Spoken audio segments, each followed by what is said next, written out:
Hare Krishna. Build roads, not roadblocks. Suppose someone told us that they were going to some distant place which was quite difficult to access, and then we would think that probably they would clear the path, they create some kind of road by which they would be able to reach there. But if instead,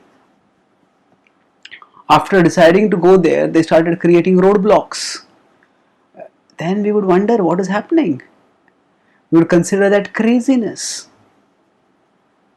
Unfortunately, this is the kind of craziness that the mind makes us do.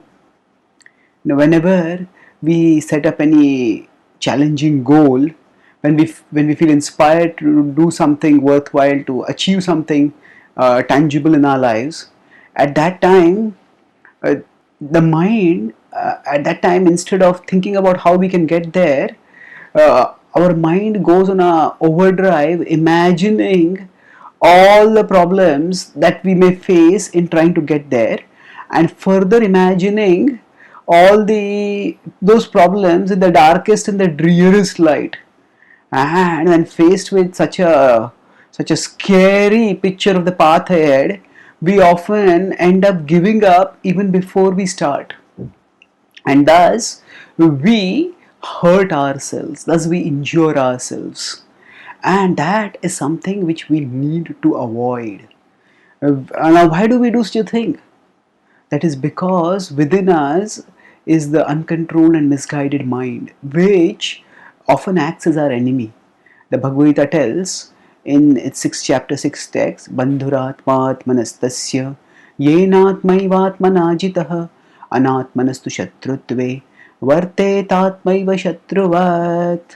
So it says Bandhur Atmatmanastasya. For that person, Tasya, Bandhu, the mind is the friend. Yenat maivat manajitaha. Yena, by whom?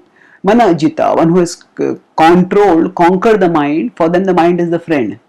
Anatmanas tu shatrutve. For those who have not brought the mind under control, shatrutve, for them the mind is the enemy. Varte tatmaiva shatruvat. It remains as an enemy.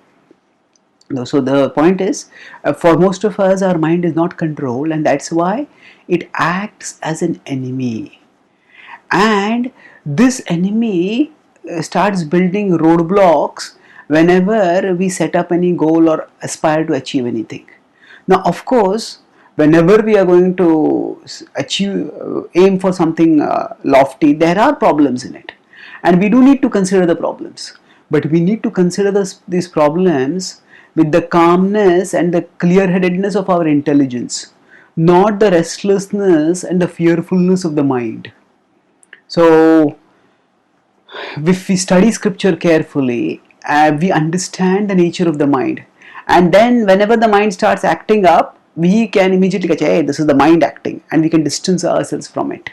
Especially by scriptural study and mindfulness practice, by cultivating self-awareness, we can catch the mind when it is acting, distance ourselves from it, and then once we are distanced ourselves from it, we can use our intelligence to move forward purposefully and to do justice to our God-given talents in our service to God and all living beings in service to in relationship with Him. Thank you. Hare Krishna.